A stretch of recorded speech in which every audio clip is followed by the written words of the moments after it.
ठीक है। अगर आपकी भी वेबसाइट वर्डप्रेस पर है और आप अपनी वेबसाइट में एक स्लाइडर ऐड करना चाहते हैं तो इस वीडियो को लास्ट तक देखना। होता क्या है बेसिकली कि हम अपनी वेबसाइट में जब स्लाइडर ऐड करना चाहते हैं, है ना, तो हमारे पास में बहुत सारे प्लगइन्स होते हैं जिनकी हेल्प से हम स्लाइडर ऐड कर सकते हैं एक वर्डप्रेस वेबसाइट में। लेकिन जब हम ऐड करते हैं तो बहुत सारे प्लगइन्स पेड होते हैं, है ना, और पेड प्लगइन्स में ही हमें बहुत सारी एडवांस फंक्शनैलिटी मिल जाती है स्लाइडर ऐड करने के लिए, है ना। लेकिन इस वीडियो में मैं आपको एक फ्री प्लगइन बताने वाला हूं जिसकी हेल्प से आप एडवांस्ड स्लाइडर अपनी वेबसाइट में ऐड कर सकते हो, है ना। और ये जो स्लाइडर होगा ये फुल्ली रेस्पॉन्सिव होगा, यानी कि आप इसको मोबाइल में और लैपटॉप में, टैबलेट में, किसी भी डिवाइस में अच्छे से इसको सेट कर सकते हैं, है ना। तो इस वीडियो को लास्ट तक देखना, मैं आपको पूरा का पूरा स्टेप बाय स्टेप बताने वाला हूं कैसे आप एक रेस्पॉन्सिव और एक एनिमेटेड स्लाइडर अपनी वेबसाइट में ऐड कर सकते हो आपकी एक वर्डप्रेस वेबसाइट में, है ना। तो चलिए शुरू करते हैं इसको। तो स्क्रीन पर अभी आपको एक वेबसाइट यहाँ पर दिख रही होगी, है ना। ये वेबसाइट एक टेम्पलेट से बनाई हुई है और इसमें अभी कोई भी स्लाइडर हमारे पास में नहीं है। तो ये जो होम पेज है, होम पेज में सबसे टॉप में यहाँ पर मैं एक स्लाइडर ऐड करने वाला हूँ, ठीक है। तो इसके लिए अब हमें वेबसाइट के बैकएंड में आना होगा, यानी कि वर्डप्रेस डैशबोर्ड में आना होगा। तो यहाँ से मैं वर्डप्रेस डैशबोर्ड में आ गया हूँ और आने के बाद में यहाँ पर आपको एक प्लगइन ऐड करना है। तो उसके लिए आपको प्लगइन वाले सेक्शन में आ जाना है और यहाँ पर ऐड प्लगइन पर क्लिक करना है, ठीक है। इसके बाद में आपको यहाँ पर जो है प्लगइन का नाम सर्च करना है और प्लगइन आपको जो इंस्टॉल करना है वो है स्मार्ट स्लाइडर 3, स्मार्ट स्लाइडर 3, ठीक है। स्मार्ट स्लाइडर 3 प्लगइन आपको इंस्टॉल करना है। काफी अच्छा प्लगइन है, one of the best plugin है स्लाइडर के लिए। तो ये प्लगइन यहाँ पर आ चुका है ना, इसका आइकन देख लीजिए यहाँ पर ये, ठीक है। इसके बाद में हमें इसको इंस्टॉल करना है। तो यहाँ पर इंस्टॉल नाउ पे हमने क्लिक किया और इंस्टॉल करने के बाद में यहीं से हम इसको एक्टिवेट कर लेंगे। अब एक्टिवेट के बटन पे हमने क्लिक किया तो ये एक्टिवेट हो जाएगा, ठीक है। एक्टिवेट होने के बाद में वर्डप्रेस के डैशबोर्ड में लेफ्ट साइड में यहाँ पर जो जितने भी ऑप्शंस आ रहे हैं आपके पास में, है ना, इसमें सबसे नीचे की साइड में एक स्मार्ट स्लाइडर का ऑप्शन भी ऐड हो चुका है ना। तो इसके बाद में हमें यहाँ पर होवर करना है और होवर करने के बाद में यहाँ पे डैशबोर्ड में आ जाना है ना। स्मार्ट स्लाइडर 3 के डैशबोर्ड में यहाँ पे आ जाना है और यहाँ पर आने के बाद में ये कुछ इंटरफेस आपको दिखेगा, है ना। ये इंटरफेस यहाँ पे आपको दिखेगा और यहाँ पर हमें अब स्लाइडर क्रिएट करना है ना। आप देखिए अब कैसे कैसे करना है हमें। तो यहाँ पे एक न्यू प्रोजेक्ट का ऑप्शन आपको मिल रहा है। तो न्यू प्रोजेक्ट पे हमने प्लस पे क्लिक किया और यहाँ पे पूछ रहा है what do you want to create today, आप आज क्या क्रिएट करना चाहते हैं। तो यहाँ पे हमारे पास में दो ऑप्शंस हैं, क्रिएट ए न्यू प्रोजेक्ट और स्टार्ट विद ए टेम्पलेट। तो यहाँ पर क्या है कि इसमें आपको बहुत सारे रेडीमेड टेम्पलेट भी मिल जाते हैं, बने बनाए टेम्पलेट, जिनका यूज करके आप स्लाइडर बना सकते हैं ना। अभी के लिए मैं आपको बिल्कुल स्क्रैच से बना करके दिखाने वाला हूँ कि कैसे आप बना सकते हो बिल्कुल शुरू से, है ना। तो यहाँ पे हमने क्लिक किया क्रिएट ए न्यू प्रोजेक्ट और उसके बाद में प्रोजेक्ट टाइप में हमें सेलेक्ट करना है स्लाइडर और स्लाइडर टाइप में हमें सेलेक्ट करना है सिंपल, है ना। और जो ये ऑप्शंस हैं कैराउजल, प्रो, शोकेस, ये इस प्लगइन के प्रो फीचर्स हैं, लेकिन इनको बिना यूज किए भी हम इसमें काफी अच्छा स्लाइडर बना सकते हैं, ठीक है। इसके बाद में यहाँ पे हमें देना है इसको एक प्रोजेक्ट नेम। तो यहाँ पे मैं नेम दे देता हूँ इसको होम स्लाइडर, क्योंकि हम ये अपनी वेबसाइट के होम पेज पे ऐड करने वाले हैं। और इसके बाद में इसकी जो विड्थ है और जो हाइट है वो हमें सेट करनी है। तो इसकी विड्थ यहाँ पे हमने ली हुई है 1200, है ना, और हाइट में इसकी चेंज करके कर देता हूँ 400, ठीक है। तो ये जो विड्थ और हाइट है ये लैपटॉप में और डेस्कटॉप में काफी सही दिखती है, 1200x400, ठीक है। और लेआउट में हमें यहाँ पे रखना है फुल विड्थ, ठीक है। इसके बाद में हमें यहाँ पे क्रिएट के बटन पे क्लिक कर देना है और यहाँ से हमारे पास में एक स्लाइडर क्रिएट हो जाएगा, है ना। तो ये स्लाइडर हमारा क्रिएट हो चुका है ना। क्रिएट होने के बाद में अब हमें यहाँ पे अपनी स्लाइड्स ऐड करनी है ना। तो स्लाइड्स ऐड करने के लिए हमें क्या करना होगा, पहले फोटोज बनाने होंगे। तो यहाँ पर मैंने कैनवा से कुछ फोटोज ऑलरेडी बना रखे हैं। तो जैसे कि आप यहाँ पे देख पा रहे हैं 3 स्लाइड्स हैं, 3 फोटोज हैं जो कि मैंने बनाए हुए हैं, है ना। ये 3 फोटोज हैं और ये जो फोटोज हैं ये भी मैंने एग्जैक्ट सेम साइज में बनाए हैं जो साइज मैंने यहाँ पे स्लाइडर का लिया है। तो स्लाइडर का साइज मैंने क्या लिया था 1200x400। तो 1200x400 में ही मैंने ये 3 स्लाइड्स बनाई हुई है, ठीक है। तो ये 3 स्लाइड्स मैंने बना करके डाउनलोड कर लिए और इनको अब मैं अपलोड करता हूँ स्लाइडर में, ठीक है। तो अपलोड करने के लिए यहीं पे हमें आना है स्मार्ट स्लाइडर में और यहाँ पे ऐड स्लाइड का एक ऑप्शन आपको मिल रहा है, यहाँ से ऐड स्लाइड करनी है। ऐड स्लाइड के बाद में यहाँ पे कुछ ऑप्शंस आपके पास में आ जाएंगे, आपको सेलेक्ट करना है यहाँ से इमेज, और जो इमेज आपने बनाई हुई है उन इमेज को यहाँ पे अपलोड कर लेना है ना। तो मैंने जो है तीनों इमेज यहाँ पे अपलोड कर दी है, ये 3 इमेज आ रही हैं, इन तीनों इमेज को फिर मैं यहाँ से सेलेक्ट कर लेता हूँ। ठीक है, तीनों इमेज को मैंने यहाँ से सेलेक्ट किया जो कि मुझे स्लाइडर में लगानी है। सेलेक्ट करने के बाद में इनको यहाँ से सेलेक्ट पे क्लिक किया। ठीक है, तो अभी जो हमारी स्लाइड्स है वो हमारे स्लाइडर में ऐड हो चुकी है। ठीक है, अब इसके बाद में हमें क्या करना है, इसके बाद में हमें इसकी कुछ सेटिंग्स करनी है ना। तो सेटिंग्स देखते हैं, और कुछ सेटिंग करने से पहले मैं आपको दिखा देता हूं अभी जो हमारा स्लाइडर है वो कुछ किस तरह से बना है ना। तो इसको पहले हम होम पेज पे सेट करते हैं। होम पेज पर सेट करने के लिए जनरल में और यहाँ पे आपको पब्लिश में आकर के एक शॉर्ट कोड मिलेगा, है ना। तो जो ये शॉर्ट कोड है इसकी हेल्प से ही हम इसको अपने होम पेज पे सेट करने वाले हैं। तो इस शॉर्ट कोड को हम यहाँ से कॉपी कर लेंगे, और कॉपी करने के बाद में यहाँ से हमें अब पेजेस वाले सेक्शन में आ जाना है ना। तो पेज में आने के बाद में यहाँ से हमें जहाँ पे लगाना है होम पेज में, है ना। तो इस होम पेज को हमें एडिट कर लेना है, और मैं इसको करने वाला हूँ एडिट विद एलिमेंटर, है ना, क्योंकि एलिमेंटर पेज बिल्डर यूज करके हमने ये वेबसाइट बनाई हुई है। तो इसको मैंने किया एडिट विद एलिमेंटर, और अभी जो हमारा होम पेज है वो एडिट हो जाएगा, है ना। और एडिट होने के बाद में अब हमें क्या करना है, यहाँ पर हमें यहाँ पर एक एलिमेंट लेना है, और वो एलिमेंट कौन सा लेना है, हमें शॉर्ट कोड एलिमेंट लेना है। ठीक है, तो यहाँ पर हमारे पास में बहुत सारे एलिमेंट आ चुके हैं, है ना। तो सबसे पहले मैं यहाँ पे एक स्ट्रक्चर ऐड करता हूँ। तो यहाँ पे प्लस पे क्लिक किया, और यहाँ से एक लेआउट एक स्ट्रक्चर मैंने यहाँ से ले लिया है ना। लेने के बाद में इस पे प्लस पे क्लिक किया, और यहाँ से मैं शॉर्ट कोड लेता हूँ, यहाँ से मैं एलिमेंट लेता हूँ शॉर्ट कोड वाला। तो यहाँ पे मैंने सर्च किया शॉर्ट कोड, तो यहाँ पे शॉर्ट कोड का एलिमेंट आ चुका है। इसको ड्रैग एंड ड्रॉप करके मैं यहाँ पे लेके आऊँगा, और यहाँ पर लाने के बाद में जो है वो शॉर्ट कोड जो हमने कॉपी किया था वो यहाँ पर हमें पुट कर देना है। ठीक है, तो यहाँ पे मैंने उसको कंट्रोल V से पेस्ट किया, और जैसा कि आप देख पा रहे हैं यहाँ पर एक स्लाइडर लग चुका है। ठीक है, हमारी वेबसाइट में स्लाइडर लग चुका है, और अब इसको यहाँ से मैं पब्लिश कर देता हूँ। ठीक है, पब्लिश करने के बाद में अब एक बार वेबसाइट में आकर के देखते हैं कि ये स्लाइडर हमें दिख कैसा रहा है। तो वेबसाइट हमने एक न्यू टैब में यहाँ पे ओपन की हुई है, और इसको मैं रिफ्रेश करता हूँ एक बार। तो अभी थोड़ा सा लोड हो रही है वेबसाइट, है ना। और यहाँ पर आप देख पा रहे हैं कि जो स्लाइडर है वो लग चुका है हमारी वेबसाइट में, है ना।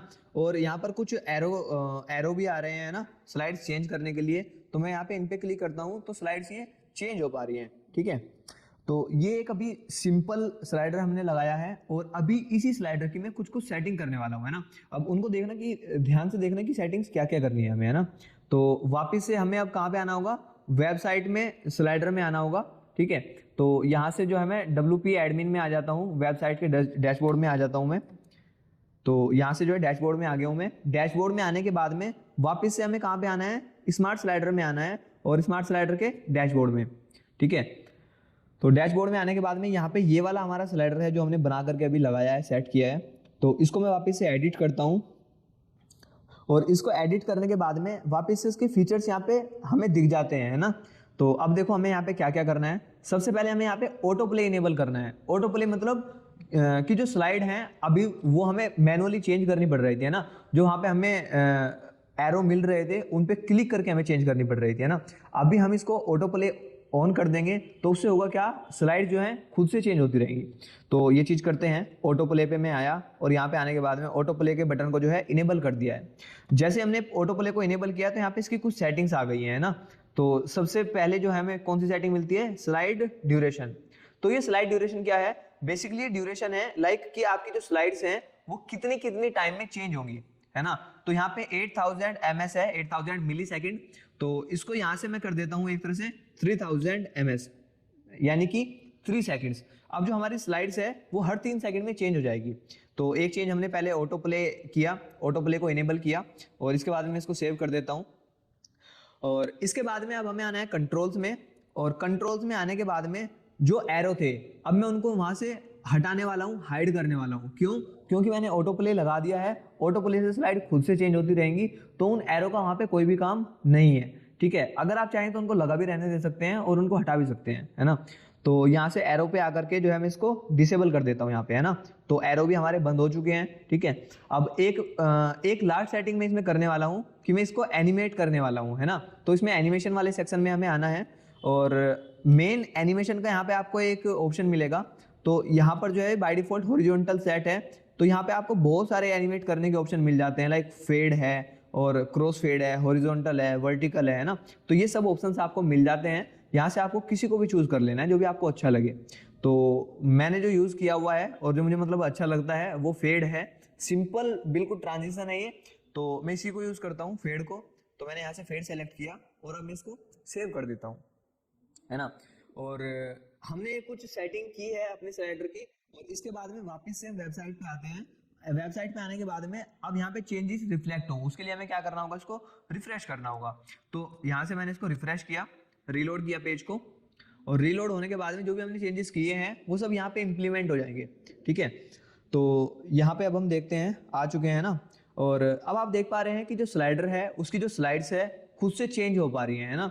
और पहले जो यहाँ पे साइड में जो एरो थे, है ना, वो एरो भी अब यहाँ से जा चुके हैं क्योंकि हमने उनको टर्न ऑफ कर दिया था वहां से, है ना। तो ये स्लाइडर हमारा जो है लैपटॉप में पूरी तरह से सेट हो चुका है, लैपटॉप व्यू में, है ना। अभी लेकिन अगर हम इसको मोबाइल में देखेंगे तो मोबाइल में ये बिल्कुल भी देखने में अच्छा नहीं लगेगा, है ना। और क्यों अच्छा नहीं लगेगा, क्योंकि इसकी विड्थ तो फुल आएगी लेकिन इसकी हाइट जो है बहुत ज़्यादा कम होगी मोबाइल के हिसाब से, है ना।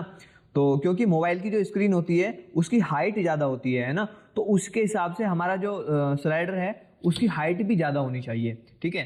तो इसके लिए देखिए अब हमें मोबाइल में रेस्पॉन्सिव बनाने के लिए इसके लिए हमें क्या करना होगा, ठीक है। तो मैं मोबाइल व्यू को यहाँ से पहले बंद कर देता हूँ एक बार, है ना। और अब ये लैपटॉप व्यू वापस से ओपन हो चुका है, ठीक है।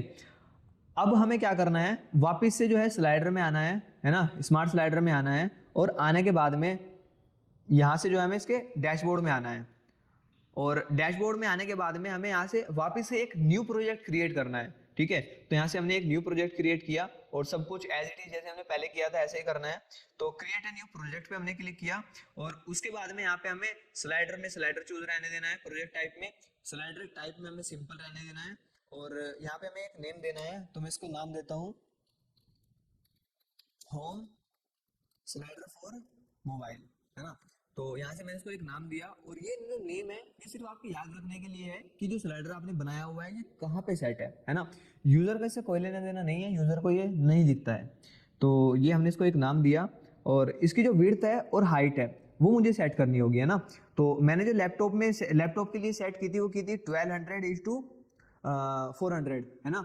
लेकिन मैं मोबाइल के लिए जो करने वाला हूँ वो मैं इसको करूँगा 500:700, है ना।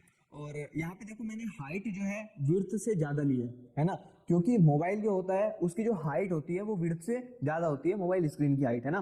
तो उसके हिसाब से मैंने इसको लिया है, और लेने के बाद में यहाँ से सेट करने के बाद में लेआउट में ये फुल विड्थ रहेगा, और उसके बाद में हमें क्रिएट पर क्लिक कर देना है। और जैसे आप क्रिएट पर क्लिक करेंगे यहाँ पर एक न्यू स्लाइडर आपका बन जाएगा, ठीक है। तो हम यहाँ पर हमारा एक न्यू स्लाइडर बन चुका है। अब हमें इसके लिए अलग से स्लाइड लगानी है ना। तो जो स्लाइड हमने लैपटॉप के लिए लगाई थी, बनाई थी, वही सेम स्लाइड हमें कैनवा में आकर के रिसाइज कर लेनी है ना।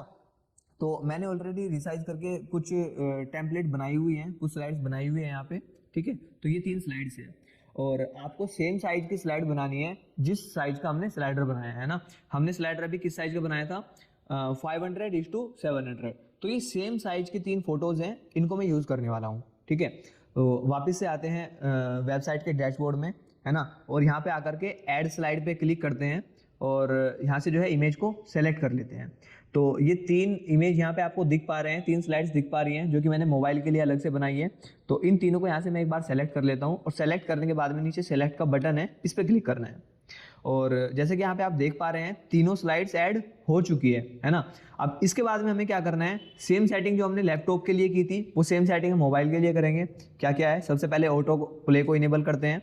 तो ऑटो प्ले में आने के बाद में यहाँ से ऑटो प्ले को हमने इनेबल किया, और इसके बाद में हमें आना है वापस से कंट्रोल्स में, और कंट्रोल्स में आने के बाद में एरो मोबाइल के लिए इनेबल होंगे, इनको भी मैं डिसेबल कर देता हूँ। और इसके बाद में वापस से हम आते हैं एनिमेशंस पे। एनिमेशंस पे आने के बाद में वापस से मैं यहाँ से फेड चूज करता हूँ, है ना। तो फेड चूज किया, और इसके बाद में इसको मैंने सेव कर दिया यहाँ से, ठीक है। तो अभी क्या है कि लैपटॉप के लिए हमने एक स्लाइडर अलग से बनाया था, मोबाइल के लिए एक स्लाइडर हमने अलग से बनाया है ना। अब इसको वापस से हमें होम पेज पे सेट करना होगा। तो उसके लिए मैंने जनरल पे क्लिक किया, और यहाँ से हमें एक शॉर्ट कोड मिल जाएगा। तो वापस से इस शॉर्ट कोड को हमने कॉपी किया, ठीक है। और कॉपी करने के बाद में वापस से हमें होम पेज पे आना है और इस स्लाइडर को सेट करना है। तो यहाँ से जो है पेजेस में आए, हम ऑल पेजेस में आए, और ऑल पेजेस में आने के बाद में कहाँ पे आना है हमें, होम पेज पर। तो ये हमारी वेबसाइट का होम पेज है ना, और इसके सामने यहाँ पे फ्रंट पेज लिखा हुआ है ना। तो ये होम पेज है, इस होम पेज को एडिट विद एलिमेंटर किया, और इसको एडिट होने के बाद में वापस से हमें सेम चीज़ करनी है। क्या करना है, शॉर्ट कोड लेना है, हमें शॉर्ट कोड का एलिमेंट लेना है और उसको होम पेज पे सेट करना है ना, और उसके अंदर हमें शॉर्ट कोड जो हमने वहाँ से कॉपी किया है ना, उसको पेस्ट कर देना है। तो हमारा जो स्लाइडर है वो ऐड हो जाएगा मोबाइल के लिए भी, ठीक है। तो यहाँ से हम सेलेक्ट करते हैं एलिमेंट को, और एलिमेंट हमें कौन सा लेना है, शॉर्ट कोड। तो यहाँ पे शॉर्ट कोड मैंने जो है सर्च किया, और शॉर्ट कोड का एलिमेंट यहाँ पे आ चुका है। इसको ला करके जो है इसके जस्ट नीचे ही मैंने इसको पुट किया है ना, ड्रैग एंड ड्रॉप करके। और जो एंट्री और शॉर्ट कोड का ऑप्शन है, इसमें जो हमने स्लाइडर अभी बनाया है ना, उसका शॉर्ट कोड वापस से हमने इसमें पुट किया, ठीक है। तो यहाँ पे देख सकते हैं आप, एक दूसरा स्लाइडर भी ऐड हो चुका है ना। तो ये जो ऊपर वाला जो स्लाइडर है ये हमारे लैपटॉप वर्जन के लिए है, डेस्कटॉप के लिए है, और नीचे वाला जो है वो मोबाइल के लिए है, ठीक है। अब हमें इसके लिए क्या करना होगा, सबसे पहले इसको पब्लिश कर देता हूँ, क्योंकि यहाँ पे हमने 2 स्लाइडर लगा दिए हैं, है ना। अब हमें इसकी कुछ सेटिंग करनी होगी, ताकि ये वाला जो स्लाइडर है लैपटॉप वाला वो मोबाइल पे ना दिखे, है ना, और जो मोबाइल वाला है वो लैपटॉप में ना दिखे, है ना, और टैबलेट में ना दिखे। तो उसके लिए हमें देखो क्या सेटिंग करनी होगी। सबसे पहले हमने स्लाइडर को सेलेक्ट करना होगा, जो कि हमने लैपटॉप के लिए बनाया था। इसको सेलेक्ट करने के बाद में हमें वापस से एडवांस में आना होगा। एडवांस्ड में आने के बाद में सबसे नीचे हम आएंगे, तो यहाँ पर आपको एक ऑप्शन मिलेगा रेस्पॉन्सिव के नाम से, है ना, ये रेस्पॉन्सिव। तो रेस्पॉन्सिव पे मैं क्लिक करता हूँ, और रेस्पॉन्सिव पर आने के बाद में आपको 4 ऑप्शंस मिलते हैं, hide on desktop, hide on laptop, hide on tablet और हाइड ऑन मोबाइल, है ना। तो यहाँ से ये वाला जो ये जो हमने स्लाइडर एडिट किया हुआ है ना, सेलेक्ट किया हुआ है, ये कौन से वाला है, ये लैपटॉप के लिए है। तो मैं इसको मोबाइल के लिए यहाँ से हाइड कर दूंगा, ठीक है। तो यहाँ से मैंने इसको मोबाइल के लिए हाइड किया, और इसको करते हैं वापस से पब्लिश। और अब इसके बाद में जो हमने स्लाइडर दूसरे वाला बनाया था मोबाइल के लिए, ऐसे हमें उसकी सेटिंग करनी है। तो उसके लिए मैंने उसको सेलेक्ट किया, सेलेक्ट करने के बाद में एडवांस्ड में आए, और एडवांस्ड में आने के बाद में यहाँ पर रेस्पॉन्सिव के ऑप्शन पे हम आए, और आने के बाद में यहाँ से हमें वापस से करना है ना। तो ये वाला जो है सिर्फ मोबाइल के लिए है, तो मैं इसको डेस्कटॉप, लैपटॉप और टैबलेट के लिए इसको हाइड कर देता हूँ, और मोबाइल में इसको शो रहने देता हूँ, है ना, ताकि सिर्फ मोबाइल में दिखे। तो ये चीज़ हमने की, और इसके बाद में अब हम इसको करते हैं पब्लिश, ठीक है। और पब्लिश करने के बाद में अब हमारा जो स्लाइडर है वो हमारी वेबसाइट पे सेट हो चुका है, जो कि फुल्ली रेस्पॉन्सिव है, और उसमें हमने एनिमेशन भी सेट किया है ना, फेड वाला एनिमेशन। तो अब हम इसको एक बार चेक कर लेते हैं वेबसाइट पर आकर के। तो ये मैं वेबसाइट पे आया, और आने के बाद में यहाँ पे हमने इसको रिफ्रेश किया, ठीक है। तो जब हमने इसको एक बार रिफ्रेश किया, तो हाँ, अभी आप देख सकते हैं कि यहाँ पे हमने 2 स्लाइडर हमने लगाए थे, लेकिन यहाँ पे हमें सिर्फ एक ही शो कर रहा है ना। मोबाइल वाला हमें यहाँ पे शो नहीं करेगा, क्योंकि हमने लैपटॉप में अभी वेबसाइट ओपन की हुई है, तो यहाँ पे लैपटॉप वाला ही हमें शो करेगा, है ना। और स्लाइड्स खुद से चेंज हो रही हैं, और फेड वाला इसमें एनिमेशन लगा हुआ है ना। और अब हम वेबसाइट को जो है एक बार मोबाइल में भी ओपन करके देख लेते हैं कि मोबाइल में कैसा दिख रहा है, ठीक है। तो यहाँ से जो है मैं इसको मोबाइल मोड में इसको स्विच करता हूँ। तो जैसे कि आप देख पा रहे हैं, अभी मोबाइल में भी हमारी वेबसाइट ओपन हो चुकी है, और यहाँ पर स्लाइडर भी चेंज हो चुका है ना। तो ये जो स्लाइडर है ये मोबाइल में शो हो रहा है, लैपटॉप में और टैबलेट में ही शो नहीं होगा, और जो स्लाइडर हमारा लैपटॉप में शो हो रहा है वो टैबलेट में और मोबाइल में शो नहीं होगा, है ना। तो ये फुल्ली रेस्पॉन्सिव स्लाइडर हमारा बन चुका है ना। तो इसी तरह से आप भी अपनी वेबसाइट में स्लाइडर लगा सकते हैं। और जो ये स्मार्ट स्लाइडर 3 है, इसमें और भी बहुत सारे ऑप्शंस हैं, उनको भी आप एक बार चेक कर लीजिएगा, है ना। मेन ऑप्शंस मैंने आपको बता दिए हैं, ठीक है।